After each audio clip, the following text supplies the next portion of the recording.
بسم الله الرحمن الرحيم. يا أيها النبي إذا طلقتم النساء فطلقوهن لعدتهن وأحصوا العدة واتقوا الله ربكم لا تخرجوهن من بيوتهن ولا يخرجن إلا أن يأتين بفاحشة مبينة وتلك حدود الله ومن يتعد حدود الله فقد ظلم نفسه لا تدري لعل الله يحدث بعد ذلك أمرا। शुरू अल्लाह का नाम लेकर जो बड़ा मेहरबान निहायत रहम वाला है। ए पैगंबर सल्लल्लाहु अलैहि वाली वसल्लम, मुसलमानों से कह दो कि जब अपनी बीवियों को तलाक देने लगो तो उनकी इद्दत को पेश नजर रखकर तलाक दो और इद्दत का शुमार रखो, और अल्लाह से जो तुम्हारा परवरदिगार है डरो। न तो तुम ही उनको अय्याम इद्दत में उनके घरों से निकालो और न वो खुद ही निकलें। हां, अगर वो खुली बेहयाई करें तो और बात है, और ये अल्लाह की हदें हैं, और जो अल्लाह की हदों से तजावुज करेगा वो अपने आप पर जुल्म करेगा। ए तलाक देने वाले, तुझे क्या मालूम, शायद अल्लाह इसके बाद रुजत की कोई सबील पैदा कर दे। فإذا بلغن أجلهن فأمسكوهن بمعروف أو فارقوهن بمعروف وأشهدوا ذوي عدل منكم وأقيموا الشهادة لله ذلكم يوعظ به من كان يؤمن بالله واليوم الآخر ومن يتق الله يجعل له مخرجا ويرزقه من حيث لا يحتسب ومن يتوكل على الله فهو حسبه إن الله بالغ أمره قد جعل الله لكل شيء قدرا। फिर जब वो अपनी मियाद यानी इद्दत खत्म होने के करीब पहुंच जाएं, तो या तो उनको अच्छी तरह से ज़ौजियत में रहने दो या अच्छी तरह से अलहदा कर दो, और अपने में से 2 मुंसिफ मर्दों को गवाह कर लो। और ए गवाहो, अल्लाह के लिए दुरुस्त गवाही देना। इन बातों से उस शख्स को नसीहत की जाती है जो अल्लाह पर और रोज़े आखिरत पर ईमान रखता है, और जो कोई अल्लाह से डरेगा वो उसके लिए रंजो गम से नजात की सूरत पैदा कर देगा और उसको ऐसी जगह से रिस्क देगा जहां से उसको वहम गुमान भी ना हो, और जो अल्लाह पर भरोसा रखेगा तो वो उसके लिए काफी होगा। अल्लाह अपने काम को जो वो करना चाहता है पूरा कर देता है। अल्लाह ने हर चीज का अंदाजा मुकर्रर कर रखा है। वल्लाई यइस्न मिनल महीद मिन निसाइकुम इन इर्तबतुम फइद्दतुहुन्न 3 अशहुर वल्लाई लम यहिضन وأولاة الأحمال أجلهن أن يضعن حملهن ومن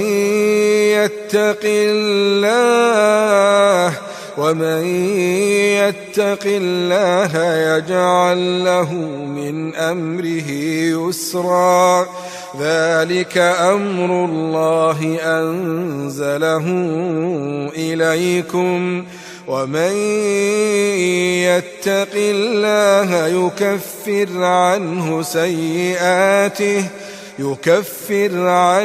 سيئاته ويعظم له أجرا। और तुम्हारी तलाक वाली बीवियां जो हैज से नाउम्मीद हो चुकी हों, अगर तुमको उनकी इद्दत के बारे में शुबा हो तो उनकी इद्दत 3 महीने है, और जिनको अभी हैज नहीं आने लगा उनकी इद्दत भी यही है।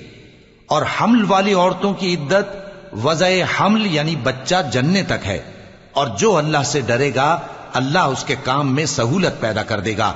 ये अल्लाह का हुक्म है जो उसने तुम पर नाजिल किया है, और जो अल्लाह से डरेगा वो उससे उसके गुनाह दूर कर देगा और उसे अजर अजीम बख्शेगा। अस्किनूहुन्न मिन हैसु सकंतुम मिन वुजदिकुम वला तुदार्रूहुन्न लितुضय्यिकू अलैहिन وإن كن أولات حمل فأنفقوا عليهن حتى يضعن حملهن فإن أرضعن لكم فآتوهن أجورهن وأتمروا بينكم بمعروف وإن تعاسرتم فسترضع له أخرى لينفق ذو سعة من سعته ومن قدر عليه رزقه فلينفق مما آتاه الله لا يكلف الله نفسا إلا ما آتاها سيجعل الله بعد عسر يسرا। तलाक वाली औरतों को अय्याम इद्दत में अपनी हैसियत के मुताबिक वहीं रखो जहां खुद रहते हो, और उनको तंग करने के लिए तकलीफ न दो। और अगर वो हमल से हो तो बच्चा पैदा होने तक उनका खर्च देते रहो। फिर अगर वो बच्चे को तुम्हारे कहने से दूध पिलाएं तो उनको उनकी उजरत दे दो, और बच्चे के बारे में पसंदीदा तरीक से मुआफ़क़त रखो। और अगर बाहम जिद और ना इत्तेफाकी करोगे तो बच्चे को उसके बाप के कहने से कोई और औरत दूध पिलाएगी। साहिबे वुसत को अपनी वुसत के मुताबिक खर्च करना चाहिए, और जिसके रिस्क में तंगी हो जितना अल्लाह ने उसको दिया है वो उसके मुआफिक खर्च करे। अल्लाह किसी को ज़ेरबार नहीं करता मगर उसी के लिहाज से जितना उसको दिया है, और अल्लाह अनकरीब तंगी के बाद आसानी कर देगा। वकअय्यिम मिन क़र्यतिन अतत अन अम्रि रब्बिहा व रुसुलिही फहासबनाहा हिसाबन शदीदन وعذبناها عذابا نكرا فذاقت وبال أمرها وكان عاقبة أمرها خسرا أعد الله لهم عذابا شديدا فاتقوا الله يا أولي الألباب الذين آمنوا قد أنزل الله إليكم ذكرا رسولا يتلو عليكم آيات الله مبينات ليخرج الذين آمنوا وعملوا الصالحات من الظلمات إلى النور ومن يؤمن بالله ويعمل صالحا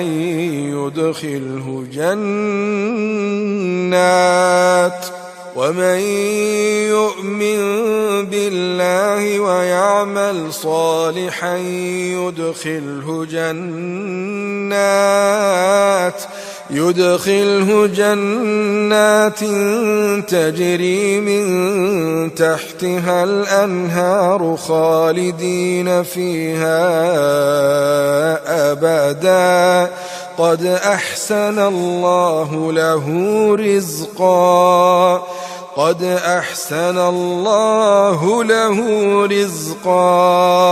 और बहुत सी बस्तियों के रहने वालों ने अपने परवरदिगार और उसके पैगंबरों के अहकाम से सरकशी की तो हमने उनको सख्त हिसाब में पकड़ लिया और उन पर ऐसा अजाब नाजिल किया जो न देखा था न सुना।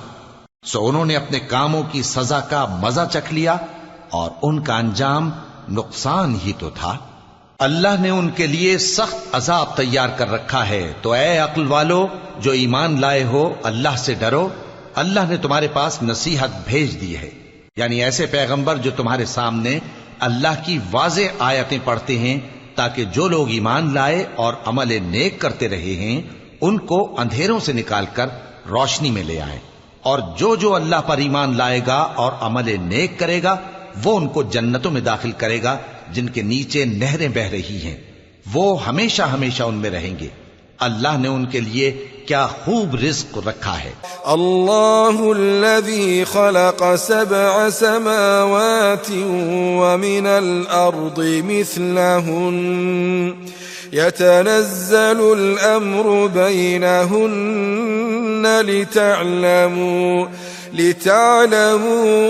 अन्ना अल्लाह अला कुल्लि शैइन क़दीर व अन्ना अल्लाह क़द अहात बिकुल्लि शैइन इल्मा। अल्लाह ही तो है जिसने 7 आसमान पैदा किए और वैसी ही जमीनें भी, इनमें अल्लाह का हुक्म उतरता रहता है ताकि तुम लोग जान लो कि अल्लाह हर चीज पर कादिर है, और ये कि अल्लाह अपने इल्म से हर चीज का इहाता किए हुए है। सदक़ल्लाहुल अलीयुल अज़ीम।